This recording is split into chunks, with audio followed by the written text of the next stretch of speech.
Hello दोस्तों, कल हमने जैव मंडल आरक्षित क्षेत्र के बारे में पढ़ा। आज यूनेस्को में शामिल भारत के जैव आरक्षित क्षेत्र के बारे में पढ़ेंगे। ये पर्यावरण एम्पिटेड वर्ग 3 के लिए है। तो हम ये यूनेस्को में मतलब टोटल कितने शामिल किए गए, तो भारत में टोटल 18 जैव आरक्षित क्षेत्र है, लेकिन यूनेस्को में सिर्फ 12 शामिल किए गए। 12 के हम नाम देखेंगे, है ना। और ये कब शामिल हुए ये भी देखेंगे, और कौन से राज्य में है ये भी देखेंगे। तो आप मेरे साथ बने रहे और मेरे पढ़ाए हुए को जो भी आपको लगे लाइक करें, सब्सक्राइब करें और शेयर करें। तो चलते आगे बढ़ते हैं। सबसे पहले नीलगिरी बायोस्फीयर को शामिल किया गया, जो तमिलनाडु और केरल और कर्नाटक में है। 2000 में इसको शामिल किया गया। मन्नार की खाड़ी बायोस्फीयर तमिलनाडु 2001 में।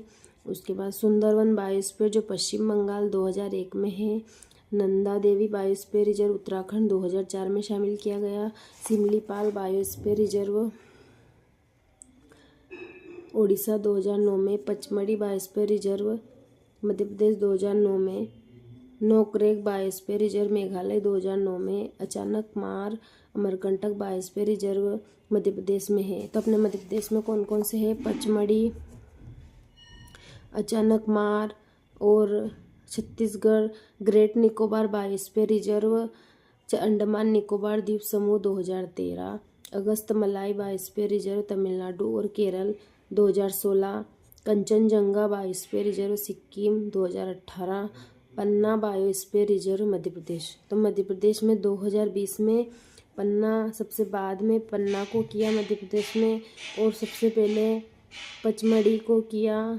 पचमढ़ी और पचमढ़ी को किया सबसे पहले, और सबसे बाद में पन्ना बायोस्फीयर रिजर्व मध्य प्रदेश 2020 में इसको किया, है ना।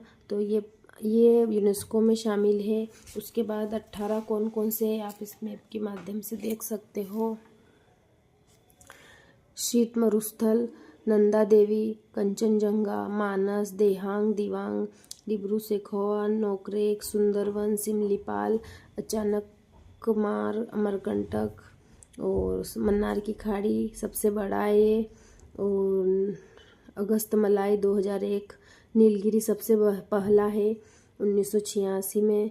कच्छ का रण 2008। पचमढ़ी, पन्ना और ये ग्रेट निकोबार, तो ये यूनेस्को की सूची में शामिल है। पवित्र उपवन के बारे में पढ़ेंगे। तो IUCN के अनुसार पवित्र उपवन प्रकृति की आराधना का एक रूप है। वे क्षेत्र जिन्हें मनुष्यों की आस्था व उनके प्राकृतिक लगाव के कारण संरक्षित किया गया है, उन्हें पवित्र उपवन कहते हैं। पवित्र उपवन किसे कहते हैं? वे क्षेत्र जिन्हें मनुष्यों की आस्था और उनके प्राकृतिक लगाव के कारण संरक्षित किया गया है। भारत में पवित्र उपवन उत्तर पूर्वी हिमालय क्षेत्र, पश्चिमी घाट, पूर्वी घाट, तटीय क्षेत्र, केंद्रीय पठार एवं पश्चिमी मरुस्थल में पाए जाते हैं, है ना। तो जो मनुष्यों की आस्था और उनके प्राकृतिक लगाव के कारण संरक्षित किया गया है, उन्हें पवित्र उपवन कहते हैं। बीज बैंक क्या है? तो कृषि की एक महत्वपूर्ण प्रजाति तथा उन्नत बीजों का संरक्षण किया जाता है, उसे बीज बैंक कहा जाता है। जीन बैंक किसे कहते हैं? जीन बैंक में पादपों एवं जंतुओं की विभिन्न जातियों आनुवंशिक पदार्थों का संरक्षण किया जाता है। अत्यधिक संकटग्रस्त एवं दुर्लभ जीव जंतुओं एवं वनस्पति जीनों को संरक्षित करने के लिए किसी विशेष क्षेत्र में जीन बैंक स्थापित किया जाता है। भारत में फसलों एवं पौधों के आनुवंशिक पदार्थों का संरक्षण राष्ट्रीय आनुवंशिक संसाधन ब्यूरो दिल्ली द्वारा किया गया है। तो इसको नोट कीजिए आप कि राष्ट्रीय पादप आनुवंशिक संसाधन ब्यूरो दिल्ली द्वारा किया गया। पालतू पशुओं के आनुवंशिक पदार्थों का संरक्षण राष्ट्रीय पशु आनुवंशिक संसाधन ब्यूरो करनाल हरियाणा द्वारा किया गया। तो पालतू पशुओं के आनुवंशिक पदार्थों का संरक्षण ये राष्ट्रीय संसाधन ब्यूरो करनाल हरियाणा द्वारा किया गया। मछलियों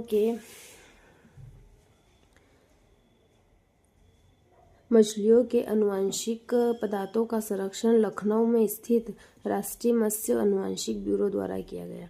तो ये जो अंडरलाइन करी है ये आप नोट कीजिए। राष्ट्रीय पादप आनुवंशिक संसाधन ब्यूरो दिल्ली, राष्ट्रीय पशु आनुवंशिक संसाधन ब्यूरो करनाल हरियाणा, राष्ट्रीय मत्स्य आनुवंशिक ब्यूरो लखनऊ, और जीन पूल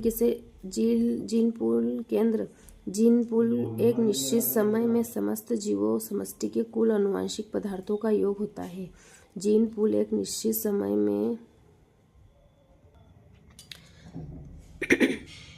जीन पूल केंद्र के बारे में पढ़ेंगे। जीन पूल एक निश्चित समय में समस्त जीवों समष्टि के कुल आनुवंशिक पदार्थों का योग होता है।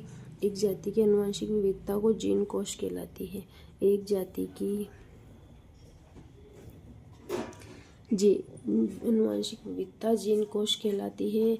विश्व में जैव विविधता के संरक्षण हेतु जीन पूल केंद्रों का स्थापित किया गया। वनस्पति उद्यान ऐसा कृत्रिम उद्यान जिसमें स्थानीय एवं विदेशी पौधों एवं बड़े पौधों के संकटग्रस्त प्रजातियों का संग्रहण किया जाता है, जो पर्यावरण एवं जैव विविधता की दृष्टि से महत्वपूर्ण होते हैं, वनस्पति उद्यान कहलाते हैं। वनस्पति उद्यान क्या कहलाते हैं? जो पर्यावरण एवं जैव विविधता की दृष्टि में महत्वपूर्ण होते हैं, वनस्पति उद्यान कहलाता है। भारत का प्रथम वनस्पति उद्यान आचार्य जगदीश चंद्र बोस वनस्पति उद्यान शिवपुर कोलकाता में स्थित है। भारत का प्रथम वनस्पति उद्यान आचार्य जगदीश चंद्र बोस वनस्पति उद्यान शिवपुर कोलकाता में स्थित है। अब रेड डाटा बुक के बारे में पढ़ेंगे। तो ये वर्ष 1963 से IUCN प्राकृतिक संरक्षण के लिए अंतर्राष्ट्रीय संघ द्वारा वैश्विक प्रजाति कार्यक्रम तथा प्रजाति उत्तरजीविता आयोग के सहयोग से लाल सूची जारी की जाती है, जिसे बोलते हैं रेड डाटा पुस्तक। IUCN संकटग्रस्त प्रजातियों एवं उनके संरक्षण के लिए रेड डाटा बुक प्रकाशित करता है। IUCN की लाल सूची में जीवों की उन स्थिति के अनुसार 9 श्रेणियों